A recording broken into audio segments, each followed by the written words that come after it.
আসসালামু আলাইকুম প্রিয় কৃষক বন্ধুরা, সবাই কেমন আছেন? এই যে কথা আছে না, যত্ন করলে রত্ন পাওয়া যায়, দেখতে পাচ্ছেন তেমনই একটা ভিডিও আজকে। পেঁপে দেখেন, মাটি মাটি ছাড়া কতটুক দূরত্ব গাছের আধাত, তাই দেখেন আধাতে আলহামদুলিল্লাহ যথেষ্ট পরিমাণ ফল।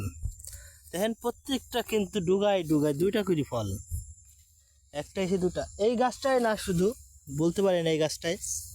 তে বন্ধুরা, এই যে দেখেন কত সুন্দর গাছ, এই যে গাছের মাথা, এই যে গাছের গোড়া, এই যে। তবে যত্ন করলেই রত্ন পাওয়া যায়। আপনি যত্ন করবেন না, পরিচর্যা করবেন না। দেখেন আগে বাগানটা দেখাই, দেখছেন বাগানটা এত সুন্দর পরিবেশ এবং গাছগুলো আলহামদুলিল্লাহ এত সুন্দর। দেখেন বাগানে একটা আগাছা নাই। তাই তো বলছি, যত্ন যদি করেন ঠিক মতো তাহলে ফল পাবেন না কেন? কৃষক লস হবে কেন? কৃষকের আবাদ করলে কৃষকের লস হবে কেন? যদি কৃষক পরিপূর্ণভাবে তার ফসলের জমিটাকে পরিদর্শন করতে পারে এবং নিয়মিত পরিচর্যা করে এবং জাত, আমরা কিন্তু ভিডিওতে বলে থাকি জাত বাছাই।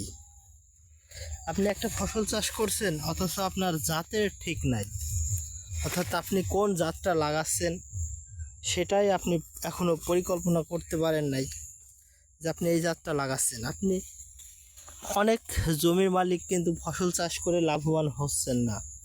এটার কারণ হলো আপনি জাত নির্বাচন করতে পারেন নাই। আমরা এখন আধুনিক প্রযুক্তির যুগে আইসি, যদি কৃষক ধরা খায় ফসলে তাহলে কিন্তু হবে না।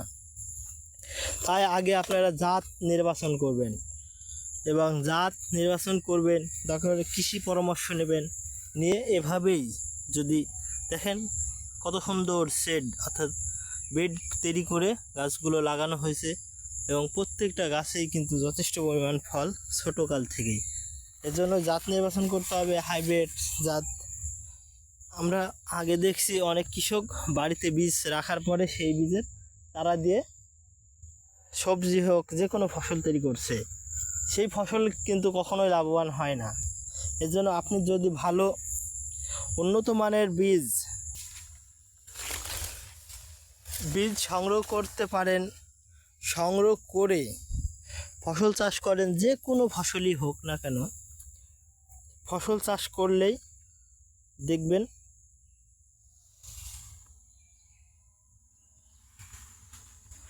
সেই ফসলে আপনি ধরা খাবেন না। তেমনই আজকের ভিডিওটা আমার, যদি ভিডিওটা ভালো লাগে তাহলে বন্ধুদের মাঝে শেয়ার করে দিবেন, চ্যানেলে নতুন হয়ে থাকলে সাবস্ক্রাইব করে দিবেন।